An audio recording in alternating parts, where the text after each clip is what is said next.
मदन दवनी सखी जी लखनऊ से। राधे राधे महाराज जी। महाराज जी, साधक के लिए सबसे घातक अपराध कौन सा है जिससे भक्ति नष्ट होती? वैष्णव अपराध, साधु अपराध, इससे बड़ा कोई घातक अपराध नहीं है। यदि संसार में कोई पाप बनता है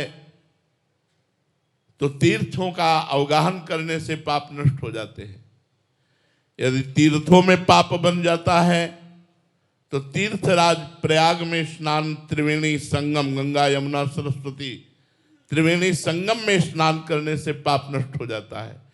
यदि प्रयागराज तीर्थ में पाप बन जाए तो भगवान की दिव्य पुरियां हैं, उनमें दर्शन करने से, वास करने से पाप नष्ट हो जाता है। यदि काशी कांची अवंतिकापुरी द्वारावती आदि जो पुरियां हैं, यदि उनमें पाप बन जाए तो भगवान के परम पावन धाम श्री वृंदावन धाम, भगवान की जो दिव्य लीला स्थलियां हैं, इनकी रज लगाने से, यहाँ आकर के परिक्रमा देने से, यहाँ बैठकर भजन करने से पाप नष्ट हो जाता है। यदि धाम में अपराध बन जाए तो सिर्फ धाम ही नष्ट कर सकता है। ऐसे अगर वैष्णव अपराध बन गया, भक्तन निंदा अति बुरी भूल करे जिन कोय, किए सुकृत बहु जन्म के छिन में डारे खोए। कई जन्मों के पुण्यों को एक क्षण में नष्ट कर दे, वो होता साधु अपराध। अगर किसी साधु को अपमान कर दिया, निंदा कर दी, दिल दुखा दिया, तो वो आपके सारे सुकृतों को भस्म कर देगा। और पाप तो नष्ट होने के उपाय है, लेकिन अगर संत अपराध बन जाए, भक्त अपराध बन जाए, तो कुल सहित उसके परिवार को नष्ट कर देता है। साधु अवज्ञा तुरंत भवानी, कर कल्याण अखिल के हानि। साधु का जो अपराध करता है उसका पतन हो जाता है, उसके पुण्य नष्ट हो जाते हैं। इसलिए विश्व में सबसे भयानक अपराध है वैष्णव अपराध। वैष्णव निंदा सुनना, वैष्णव निंदा करना, वैष्णव का दिल दुखा देना, वैष्णव को दंड देना, वैष्णव को मारना पीटना, ये सबसे बड़ा भारी अपराध है। और इस अपराध का मोचन भगवान भी नहीं करते, उसी भक्त के द्वारा हो सकता है। जिस भक्त को सताया वो क्षमा कर दे तो तुम्हारा अपराध क्षमा हो जाएगा, अन्यथा नहीं, फिर भोगना पड़ेगा। अवश्य में भोक्तव्य। नित्य किशोरी शरण जी। राधे राधे महाराज जी। महाराज जी, आपका भी ग्रस्त से ही रिलेटेड प्रश्न है कि कह रहे हैं कि संसार में रहते हुए नौकरी करना पड़ता है महाराज जी, व्यापार करना पड़ता है, तो ऐसे में कई बार संसारिक जनों से भारी प्रतिकूलता भी मिलती है। महाराज जी, ऐसी स्थिति में एक साधक कैसे व्यवहार करे कि अंदर से भगवत भाव करते हुए ऊपर से विरोध या उचित प्रतिरोध करे या फिर पूर्ण शरणागत हो जाए? देखो, जब प्रतिकूलता मिलती है तो हमें दो विचार करने चाहिए।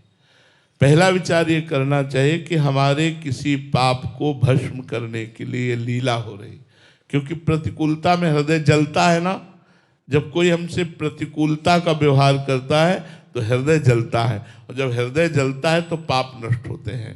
दूसरी बात, भगवान हमको अनुकूलता और प्रतिकूलता में सम बनाना चाहते हैं, इसलिए मुझे प्रतिकूलता दे रहे हैं। इसके अंदर प्रेरणा तो भगवान ने ही की है कि इसको गाली दो, इसके साथ बेईमानी करो, इसको धक्का मारो। तो जब मेरे भगवान मुझे गाली दिलाना चाहते हैं तो मुझे सहना चाहिए। मैं भक्त हूं, मैं सहना।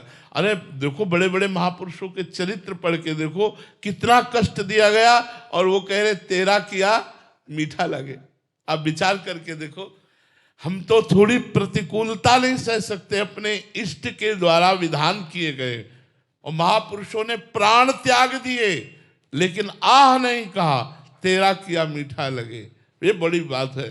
तो हम लोगों को चाहिए कि हम जब कोई प्रतिकूलता दे तो दो भावों को रखें। पहला भाव, मेरा कोई किया हुआ पाप नष्ट हो रहा है, चुपचाप सह जाओ। दूसरा भाव, भगवान के द्वारा ये किया हुआ विधान है, मुझे मंगलमय बनाने के लिए, मुझे मजबूत बनाने के लिए भगवान ऐसा कर रहे। और ऐसा कभी ना सोचो कि अगर हम सह गए तो ये और प्रतिकूलता देता चला जाएगा। नहीं, भगवान उसको नष्ट कर देंगे, क्योंकि भगवान देख रहे हैं ना, जो तुम सह रहे हो और वो बार बार तुम्हें प्रतिकूलता दे रहा है, तो जो अपराध भक्त कर करई, राम रोष पावक सो जरई। वो भगवान की क्रोध भरी दृष्टि से भस्म हो जाएगा, नष्ट हो जाएगा। उसका दूसरा रूप है, उसका दूसरा रूप है नष्ट होने का। आप चुप हो जाओ तो वो बोल पड़ेंगे, और वो बोल पड़ेंगे तो सामने वाले का हिसाब किताब बहुत बढ़िया हो जाएगा। आप बोल पड़ोगे तो कुछ नहीं होने वाला।